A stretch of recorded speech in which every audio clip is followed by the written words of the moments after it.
Something horrible happened in Excelsior Springs, and that horrible let itself out into the neighborhood. Accusations that a man was holding at least one woman in a torture chamber in his basement, and when she got free, she ran to the neighbors. I said that neighbor is Lisa Johnson, and she was joining us for her very first television interview. We're having a problem with her connection right now. We're still working on it. And also with me is MATTHIAS, who is the host of the Hidden True Crime podcast, who has been working on this story as well. So while we're working on Lisa's connection, Lauren, tell me a little bit about the condition that this woman was in when she showed up at that neighbor's door. Absolutely, absolutely. And Lisa was so wonderful. The woman ran to Lisa, and Lisa called 911, and then the woman actually went to Sierra Tharp's home. I interviewed Sierra Tharp, and Sierra Tharp told me that the woman came to her door. She had duct tape around her neck. She was wearing a dog collar with a padlock on her neck that she couldn't get off. The police actually had to get that off. That she was emaciated, she was starving, she was wearing latex and a trash bag, was hardly wearing anything. That Sierra's grandmother gave her a blanket as well as muffins that she just devoured while they waited for police to arrive to help.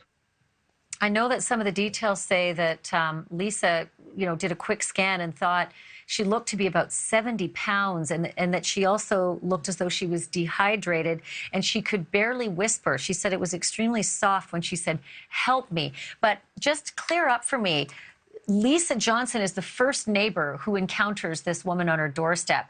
And as I understand it, she said, "I'm going to call 911 right away." And that terrified this woman who said, "He'll kill us. He'll kill us all if you do that." And then she ran to another neighbor?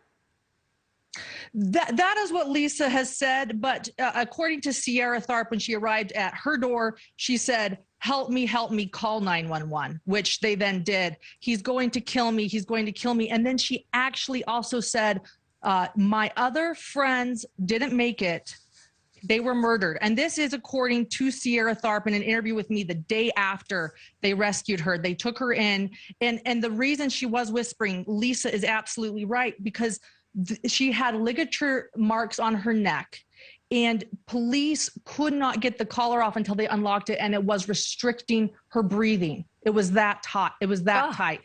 Yeah. And she had apparent physical injuries all over her back, where the probable cause actually states that she was whipped while in this torture chamber, homemade torture chamber.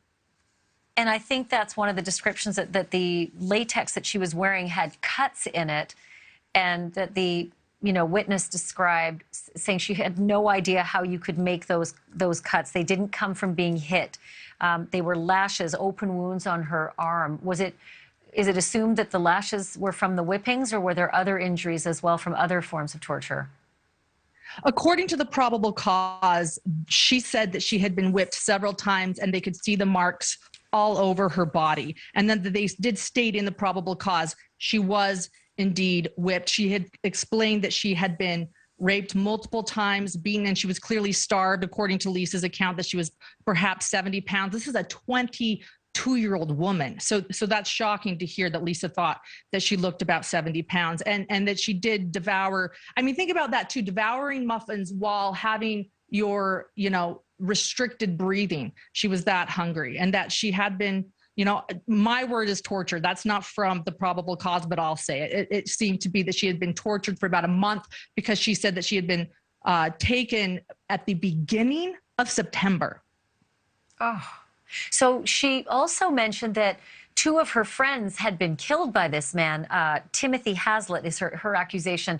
So curious about the police activity at the home and what they've found, because they have not said, to my knowledge, that they've discovered human remains of these two other young women. Right. They have not said that they have found evidence of other victims, but they haven't said that they have not found evidence of other victims. And what's fascinating is that 2 weeks before this woman escaped her captor, Timothy Hazlitt Jr., Bishop Tony Caldwell from the Kansas City metro area went on TikTok and said, there is a serial killer targeting Black women in our neighborhood. The Kansas City Defender shared that information, and other local papers, as well as the Kansas City police, shot that down so quickly. They said this is absolutely unfounded. 2 weeks later, this woman, she was a Black woman, she escaped this house, this basement dungeon that he had made for the probable cause. Says he made this basement bedroom basement bedroom where she was kept. And she stated to Sierra Tharp, my other friends didn't make it. And then police, as well as the FBI and other agencies, were at this property with cadaver dogs and multiple people for 3 days. They concluded their investigation by putting that chain link fence around the house that you see there. That's put up by the city. That wasn't there before, as well as boarded up his entire residence. They have not stated. Oh, go ahead. I was going to ask you, Lauren, about, I think I read that there might have been some blue barrels that were at this residence that are no longer at this residence. Do you know anything about that?